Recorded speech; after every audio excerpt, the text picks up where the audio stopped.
예수님이 좋은 걸 어떡합니까? 예수님이 좋은 걸 어떡합니까? 세상의 어떤 것도 바꿀 수 없네. 예수님이 좋은 걸 어떡합니까?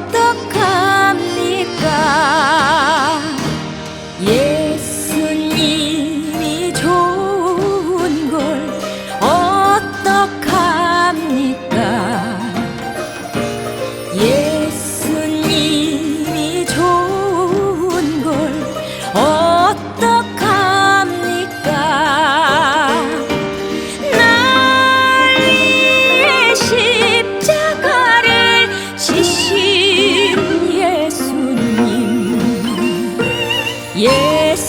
예수님이 좋은 걸 어떡합니까?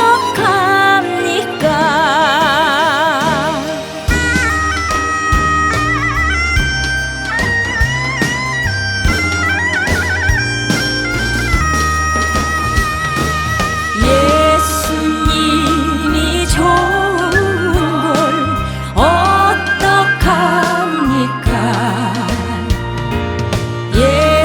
예수님이 좋은 걸 어떡합니까? 세상의 어떤 것도 바꿀 수 없네. 예수님이 좋은 걸 어떡합니까? 예수님이 좋은 걸 어떡합니까?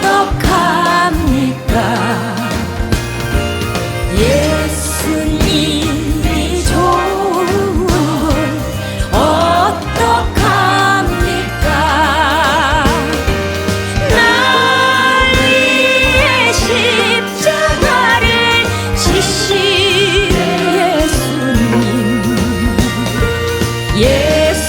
예수님이 좋은 걸 어떡합니까?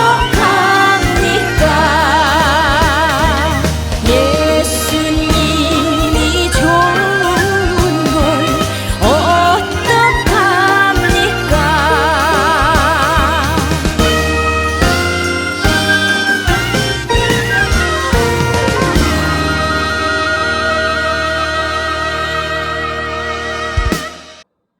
할렐루야. 주일로 지난 3일 동안 또 말씀과 성령 안에서 승리하신 줄 믿습니다. 기도드리고 수요 예배 드리도록 하겠습니다. 살아계셔서 우리와 함께 호흡하며 동행하시는 아버지 하나님, 영광을 받아주시고 주의 크신 은혜와 능력으로 충만하게 지켜주시도록 역사하여 주옵소서. 아버지 하나님께서 함께 우리와 호흡하시나 이 시간에도 병상에서 치료 중에 있는 사랑하는 성도들, 항암 치료 중에 있는 심령들, 집에서 재활 치료 중에 있는 심령들, 주님께서 일일이 터치하시고 주관하시고 인도하여 주옵소서. 모든 예배의 시종을 주님께 의지하고 예수님의 이름으로 기도드리옵나이다. 아멘.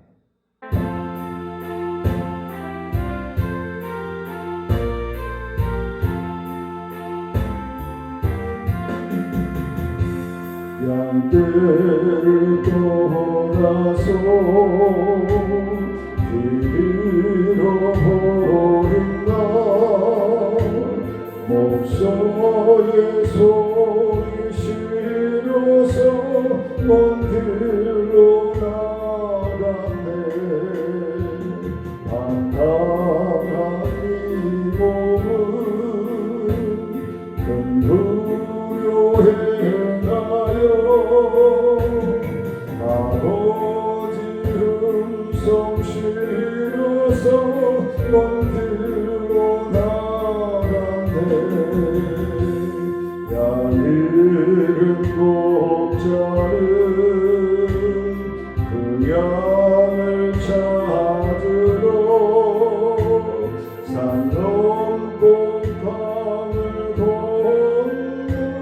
사막을 지나네 갈 길을 모르고 나 지쳐 있을 때 그 목자 마침 나타나 날 구원하셨네 내 목자 예수는 날 사랑하셔서 그 피로 나를 씻으사 온전케 하셨네 잃은 양 찾아 그 위로 주시고 그 우리 안에 이끌어 늘 보호하시네 양떼를 떠나서 맘대로 다녔네 나 목자 음성 들으며 그 길을 따르리 나 이제후로는 망치 않으며 내 아버지의 집에서 영원히 살겠네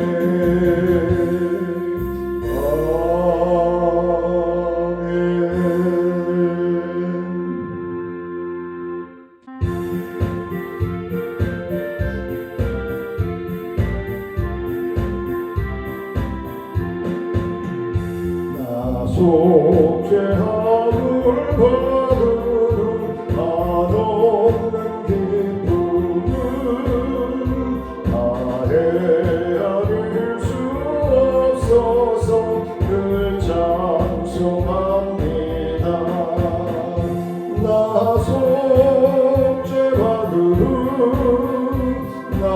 속죄받으러 주를 찬미하겠네 나 속죄받으러 주의 기름 찬미하겠네 나 속죄함을 받으러 내 맘이 새로워 주 뜻을 준행하면서 제 길을 버리네 나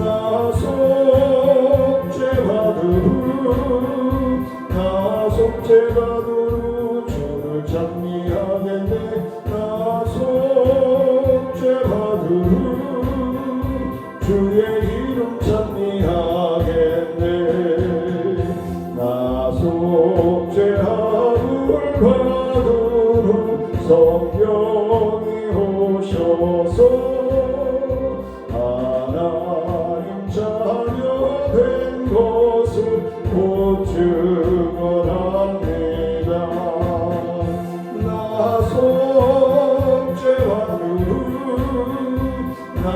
속죄받으러 주를 찬미하겠네 나 속죄받으러 주의 이름 찬미하겠네 나 속죄함을 받으러 모혈의 공로로 내 주의 은혜 입으니 늘 평안합니다 나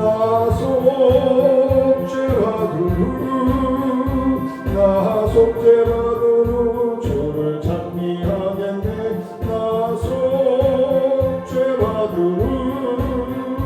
주의 이름 찬미하겠네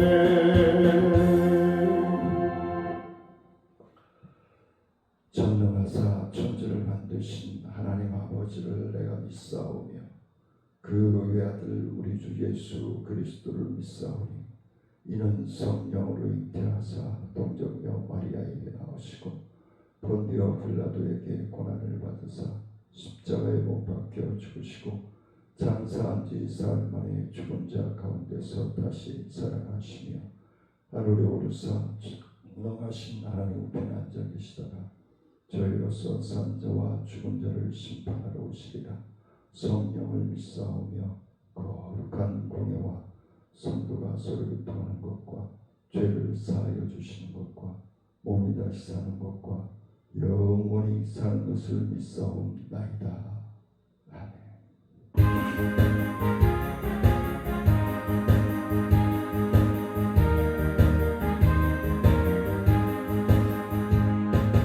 인내하신 구세주여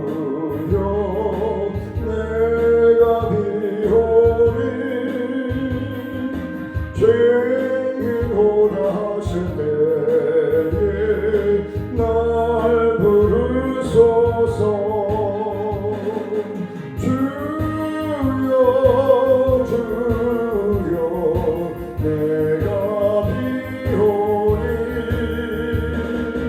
죄인오라 하실 때에 날 부르소서.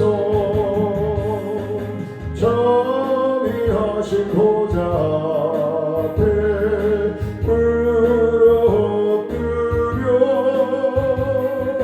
자복하고 회개하니 믿음 주소서. 주여 주여 내가 비오니 죄인오라 하실 때에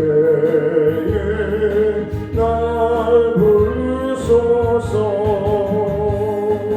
주의 공로 의지하여 주께 가오리 상한 마음을 고치시고 구원하소서. 주여 주여 내가 비오니 죄인오라 하실 때에 날 부르소서. 만복 그런 우리 주여 위로하소서. 우리 주와 같으시니 어디 있을까. 주여 주여 내가 비오니 죄인오라 하실 때에 날 부르소서. 아멘. 하나님의 말씀 봉독해 올립니다. 예레미야서 5장 1절로 5절까지 말씀 봉독해 올립니다. 너희는 예루살렘 거리로 빨리 다니며 그 넓은 거리에서 찾아보고 알라. 너희가 만일 정의를 행하며 진리를 구하는 자를 한 사람이라도 찾으면 내가 이 성읍을 용서하리라. 그들이 여호와께서 살아 계심을 두고 맹세할지라도 실상은 거짓 맹세니라. 여호와여 주의 눈이 진리를 찾지 아니하시나이까. 주께서 그들을 치셨을지라도 그들이 아픈 줄 알지 못하며 그들을 멸하실지라도 그들이 징계를 받지 아니하고 그들의 얼굴을 바위보다 굳게 하여 돌아오기를 싫어하므로 내가 말하기를 이 무리는 비천하고 어리석은 것뿐이라. 여호와의 길 자기의 하나님의 법을 알지 못하니 내가 지도자들에게 가서 그들에게 말하리라. 그들은 여호와의 길 자기 하나님의 법을 안다 하였더니 그들도 일제히 멍에를 걷고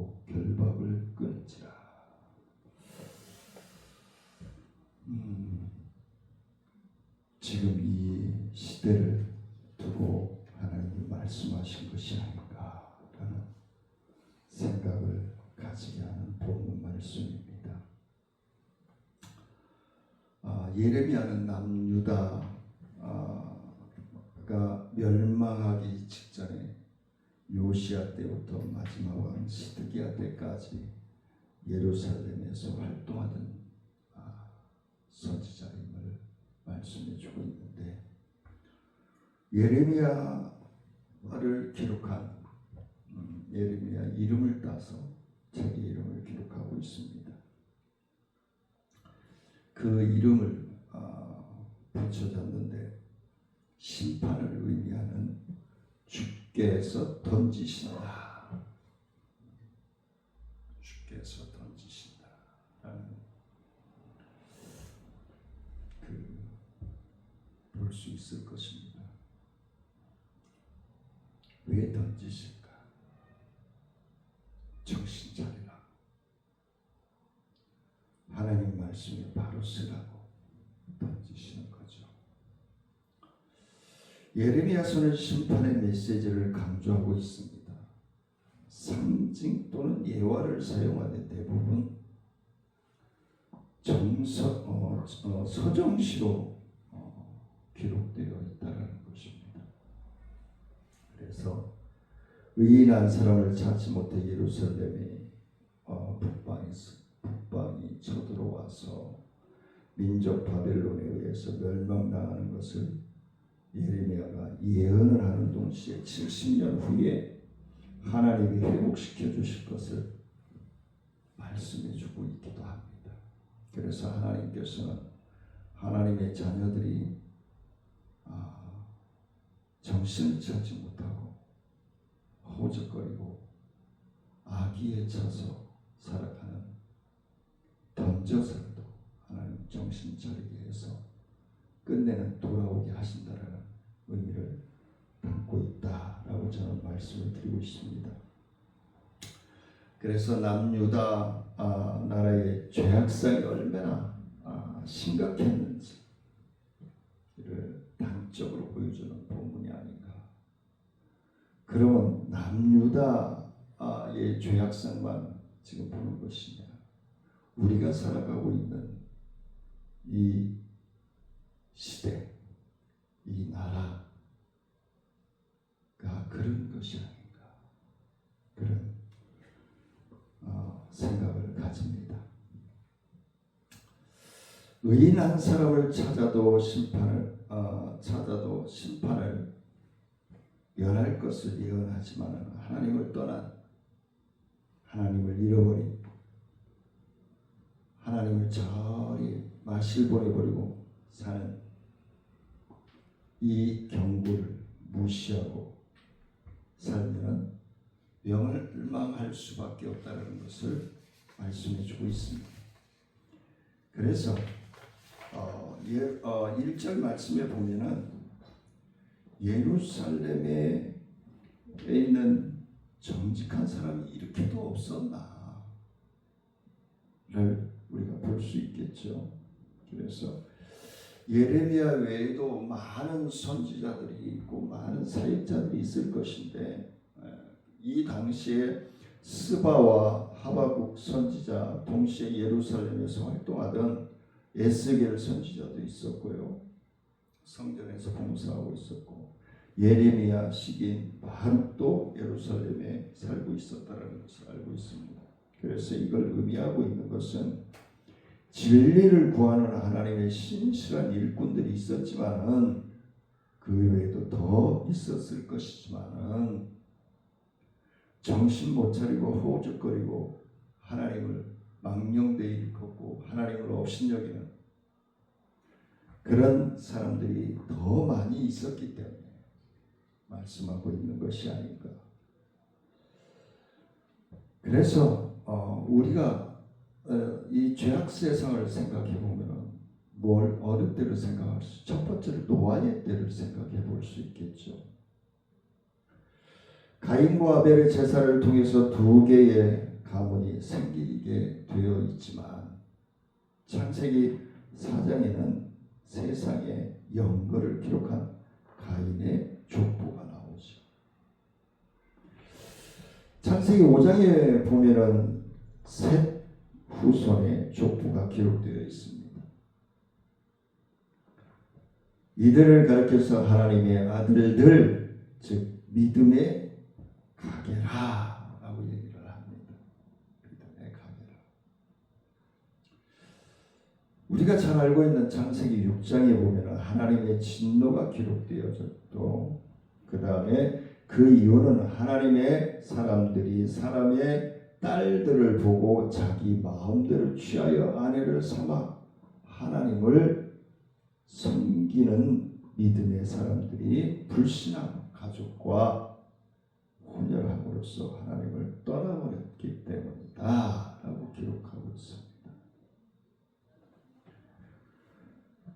내가 믿음으로 이길 수 있으니까 라고 계획을 하고 생각을 했겠지만 결국은 그 이성의 물욕의 환경의 지배를 받음으로 무릎을 꿇어버리고 말았음을 경고하고 있는 것입니다.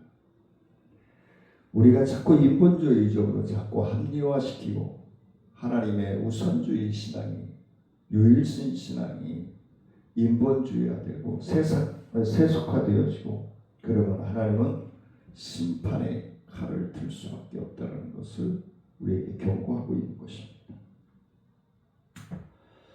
노아와 그의 식구들 외에도 노아와 그 식구들 외에는 아무도 말씀에 순종할 생각이 없었고, 말씀을 들으려고도 하지 않았고, 말씀을 보려고도 하지 않았습니다.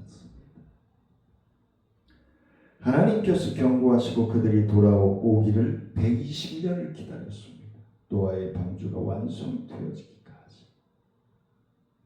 근데 돌아오지 않았어요.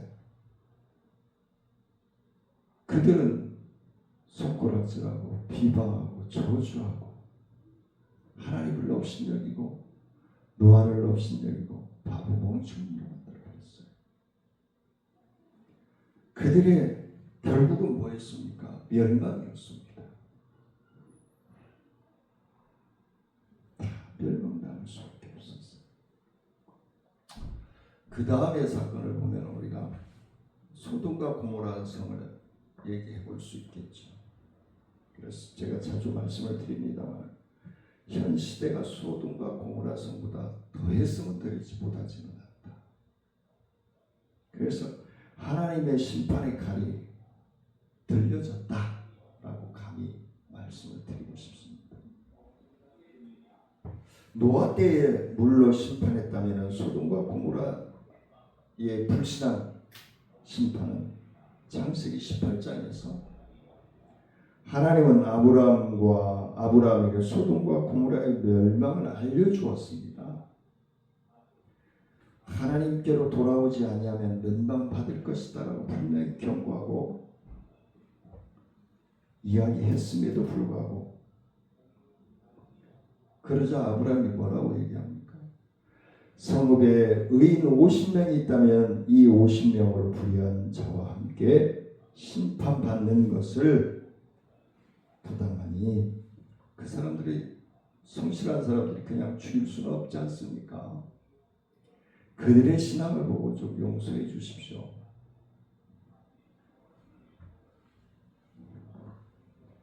그렇게 하나님께서 아브라함의 요구를 받으시죠. 그래서 의인 50명을 찾아도 멸하지 않겠다라고 하셨습니다. 그런데 중심을 보시면 하나님이 50이 없는 거예요.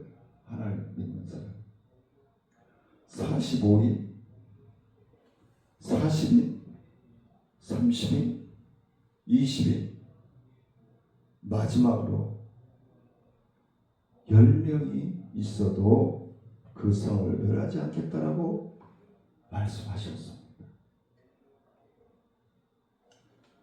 의인신 10명이 없어서 불과 유황으로 심판을 결국은 다 하고 말았습니다. 하나님께서 아브라함을 생각하사 롯의 식구만 구원하셨지만 그중 롯의 아내는 뒤돌아보므로써 소금 기둥이 되어버리고 말았습니다. 그게 최후였죠. 그 소금 기둥이 지금 반절 정도 남았다고 얘기하죠. 선지 순례자들에 의하면. 저는 아직 가보지를 못했습니다. 결국은 하나님의 심판이 임하였고 멸망하였다는 것입니다.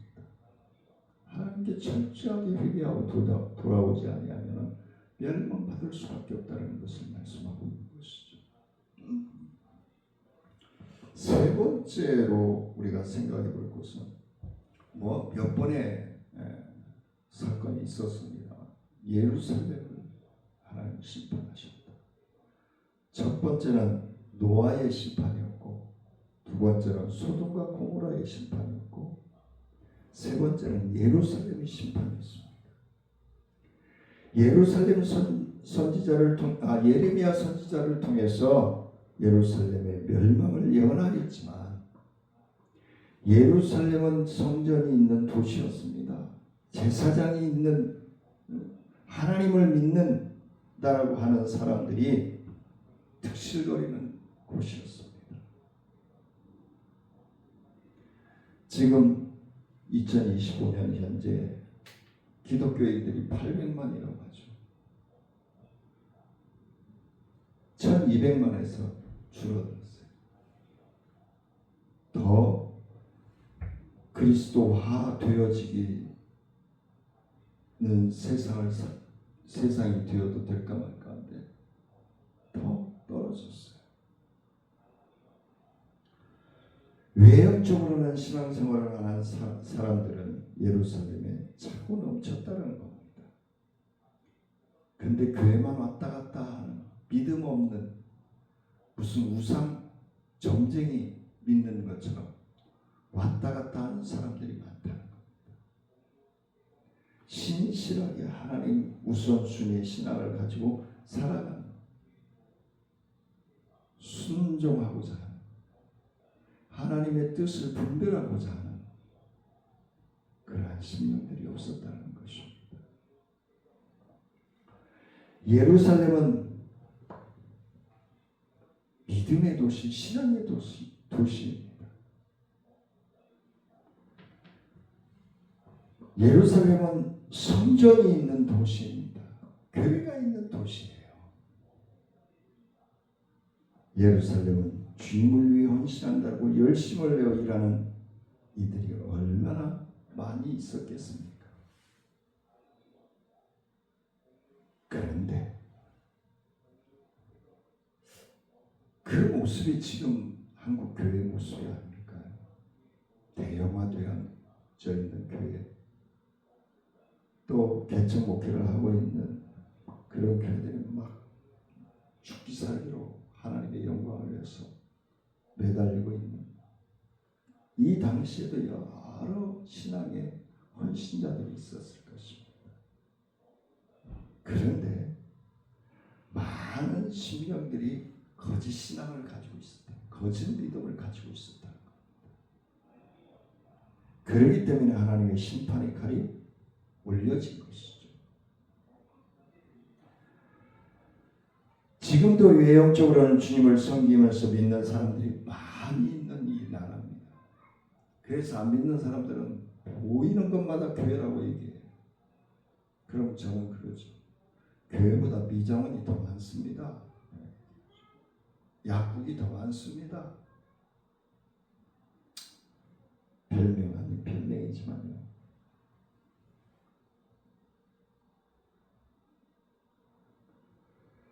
이곳에서 의인 한 사람을 찾으면 성읍을 멸하지 않으시겠다라는 오늘 본 말씀에서 우리는 예루살렘은 하나님께서 원하시는 사람을 찾지 못하여서 멸망받고 성전까지 어떻게 돼요? 파괴되어진단 말이에요. 성전까지 파괴되어져요. 처참하게 무너져버립니다. 정치인들이 교회를 핍박한다, 탄압한다, 라고 얘기하지만 이는 이런 것들을 통해서 교회가 더 하나님의 자녀들이 더 기도하게 하시고 하나님의 뜻을 분별하게 하시려고 하는 계획이 있으면 하는 것입니다. 그래서 우리 한국 교회가 우리 사랑하는 성도님들과 같이 어디에도 굴하지 않고 하나님 말씀의 우선순위의 삶을 통해서 하나님의 뜻을 분별하고 순종해 나아가고 회개하고 돌아오고 철저한 회개를 통해서 하나님께 쓰임받는 저와 사랑하는 성도님들이 되시기를 원합니다. 누군가가 한 사람만 전도를 했어도 1년에 한 사람씩만 전도를 했어 1200명 성도일 때 1년에 한 사람씩만 전도했어도 800만까지 떨어지지 않았을 거예요. 교회를 함부로 핍박하지 못할 거예요.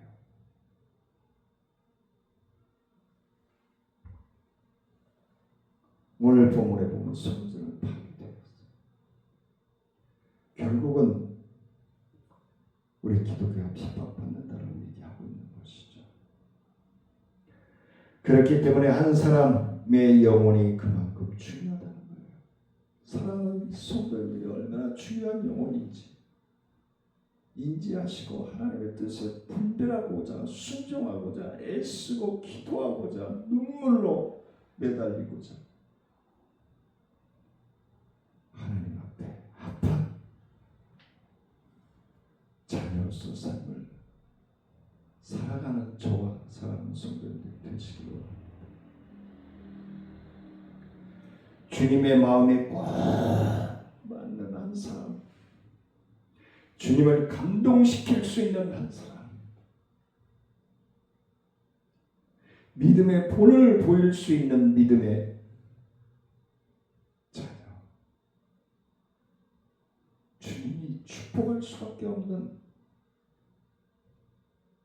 주인공이 된 저와 여러분들이 되시기를 원합니다. 은혜로우신 아버지 하나님, 감사와 영광을 높여드립니다. 하나님 영광 받아주시고 주의 크신 은혜와 능력으로 충만하여지게 부족함이 없도록 역사하여 주옵소서. 사랑하는 성도들이 하나님의 뜻을 분별하여 깨닫고 순종하는 믿음의 세움받고 하나님께 영광 되어질 수 있는 삶으로 나아가기에 부족함이 없도록 축복하여 주옵소서. 주님과 동행하기를 원하며 예수님의 이름으로 기도드리옵나이다. 아멘. 하늘에 계신 우리 아버지여, 이름이 거룩히 여김을 받으시오. 나라의 마옵시며 뜻이 하늘에서 이루어진 것 같이 땅에서도 이루어집니다.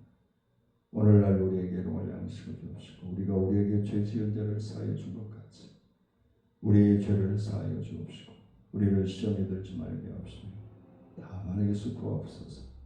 대개 나라와 권세와 영광이 아버지께 영원히 믿사옵나이다. 아멘. 주 안에서 승리하시기를 원합니다. 사랑하며 축복합니다.